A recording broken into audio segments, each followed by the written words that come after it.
Hello India, आप सभी कैसे हैं? आई होप आप सभी बहुत बहुत बहुत फाइन होंगे। ठीक है, चलिए आज हम इस टॉपिक इंटीजर की टॉपिक को आगे कंटिन्यू करते हैं और इसी के साथ आज हम मल्टीप्लिकेशन ऑफ इंटीजर का रोल को पढ़ते हैं। ठीक है, और बहुत अच्छे तरीके से पढ़ेंगे, बहुत हाई जोश के साथ पढ़ेंगे, मज़ा आ जाएगा। उसके पहले ज़रा कुछ नियम को देखा जाए। क्या प्यारे बच्चों, चलते हैं हम देखते हैं कुछ रोल क्या है। क्या आप जानते हैं अगर हम प्लस के किसी भी नंबर को प्लस के नंबर से मल्टीप्लिकेशन करते हैं तो आपका आंसर ऑलरेडी प्लस में ही आता है। बात को फिर से ध्यान से समझो, बहुत बेहतर बात बता रहा हूँ। It is a very basic question, आप सभी एकदम से सीख जाएंगे, कभी कोई मैथ में प्रॉब्लम नहीं होगी, क्योंकि कुंदन सर यहाँ मैथ बाय फन पढ़ाते हैं, मैथ फन के तरीके से पढ़ाते हैं। जरा ध्यान से देखिएगा, प्लस और प्लस का मल्टीप्लिकेशन करने पे क्या आंसर आएगा? ज़्यादा तेजी से बोलिए प्यारे बच्चों, प्लस आएगा। अगर आप प्लस के नंबर को माइनस के नंबर से मल्टीप्लाई करते हैं तो आपको पता होना चाहिए कि हमेशा आंसर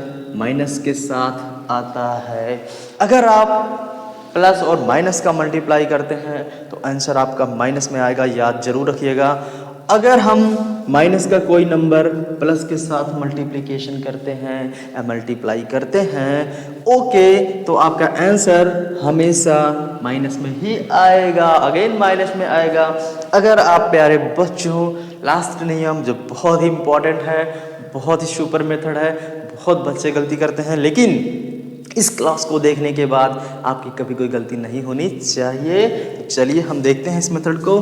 अगर आप माइनस का मल्टीप्लाई माइनस के साथ करते हैं तो बताइए ज़रा आंसर क्या आएगा प्यारे बच्चों? प्लस आएगा। क्या आएगा?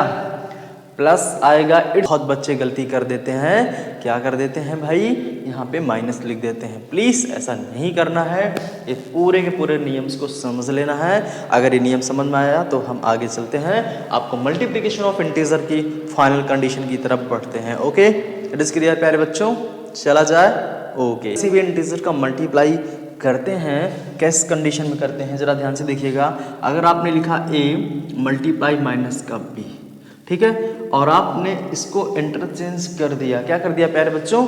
अगर आपने इसको इंटरचेंज कर दिया इस तरीके से, कैसे इंटरचेंज कर दिया जरा बताएंगे आप? आपने कहा सर ये माइनस मैंने a के साथ लगा दिया और यहाँ पे b कर दिया, तो आपके आंसर में कोई भी चेंजिंग नहीं आने वाली है। तो यही आपका पहला नियम है और बहुत अच्छे तरीके से इस नियम को आप समझ लीजिएगा। इसको हम कैसे लिख सकते हैं? इसको हम लिख सकते हैं अगले कंडीशन में कि जो ए बी होता है दोनों का मल्टीप्लाई के साथ माइनस का भी लगा सकते हैं। इस तरह से हम लिख सकते हैं। इसका क्या मतलब निकला जरा प्रूव करते हैं, जरा समझते हैं कि ये जो बातें हैं क्या सही है कि गलत है। अगर ये आपको कंडीशन फुलफिल करेगा तो कैसे देखते हैं। अगर मान लीजिए ए का कोई नंबर आपने 2 लिया, बी का कोई नंबर आपने माइनस का 3 लिया, तो प्यारे बच्चों ज़रा देखिएगा, अगर हमने इसके सिंबल को इंटरचेंज कर दिया, यहाँ पे माइनस नेगेटिव साइन लगा दिया, यहाँ पे 3 लगा दिया है, ठीक है। आप बहुत अच्छे तरीके से ध्यान से समझेंगे। अगर हमने अगले कंडीशन में इसके साथ हमने माइनस को बाहर करके 2 × 3 भी कर दिया, तो देखते हैं क्या आंसर होने वाला है। 2 3 जा क्या होगा? 6 माइनस और ये प्लस अभी बताया, माइनस प्लस का कॉम्बिनेशन अभी बताया मैंने ना कि माइनस प्लस हमेशा किसका काम कर रहा होगा? माइनस का काम कर रहा होगा। 3 2 जा 6, यहाँ पे माइनस है, दैट इज माइनस। 3 2 जा 6, यहाँ पे आगे माइनस है, माइनस। देखें आप तीनों की तीनों कंडीशन फुलफिल हो रही है। इसका मतलब इंटीजर की पहली प्रॉपर्टी क्या निकल कर आई?